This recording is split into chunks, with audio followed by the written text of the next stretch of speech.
Pinarangalan ang 17 personalidad mula sa iba't ibang panig ng mundo na nagtataguyod ng kapayapaan sa 2025 Sino-Phil-Asia International Peace Awards. Kasama sa nakatanggap ng prestihiyosong award ang presidente ng Philippine Chamber of Commerce and Industry o PCCI na si Ginang Enunina Nina Mangyo. Narito ang aking report. Isinagawa nitong buwan ng Pebrero ang 2025 Sino-Phil-Asia International Peace Awards sa Manila Hotel. Dito, pinarangalan ang nasa 17 mga personalidad mula sa iba't ibang panig ng mundo. Sa Pilipinas, pinarangalan ang kasalukuyang presidente ng Philippine Chamber of Commerce and Industry o PCCI na si Ginang Enunina Nina Mangyo. Para sa kanya, isang kakaiba at natatanging karangalan ang tanggapin ng award mula sa isang prestihiyosong award-giving body. It's but natural to be really proud of being an awardee. First, because looking on all the awardees and all the guests, I think we're doing good for the country. Tourism, feel proud that I'm part of this awarding ceremony. Ilan pa sa pinarangalan sa naturang awarding ceremony ay si King Yuhi V. Emmanuel Bushayija. Siya ay head ng Royal House ng Rwanda. At ang Olympic qualifying athlete mula sa Estados Unidos na si Professor Lorna May Johnson. Promotion of peace. Peace brings about prosperity, which the world is craving for. So I would urge the participants of this function to promote peace, and that will lead them and their people to prosperity.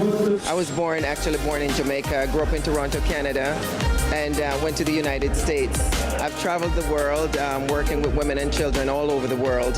And so that experience, and as an athlete, definitely helps to, give me the stamina, the strength, and the resilience that it takes to face obstacles when you do, travel the world or when you experience different obstacles. So I'm excited about being here. One of my goals are making a difference in human lives. Ang iba pang pinarangalan ay mula sa mga bansang Australia, China, Czech Republic, French Republic, Hong Kong, Italian Republic, Norway, Turkey, United Kingdom at United States of America. Para sa chairperson ng Sino-Phil Awards na si Billy Chan, mahalaga ang ganitong uri ng pagkikilala sa mga individual na may natatangi at malaking kontribusyon para sa matatag na kapayapaan sa daigdig. Rizal, the national hero of the Philippines, is celebrated as a man of peace, the national hero. Your national hero, Debbie, laid wreath just this morning. This man who championed education and dialogue over violence, with using his fountain pen instead of a sword, inspired so many people through his impactful writings. And his legacy is respected globally, which underscored the worldwide recognition and appreciation of his ideals of peace and justice.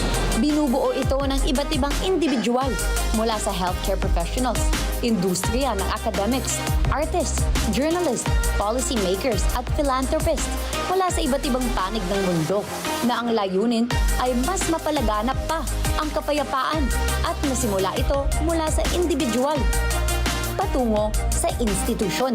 Ang highlights ng naturang awarding ceremony ay mapapanood sa mga susunod na episodes ng Open for Business.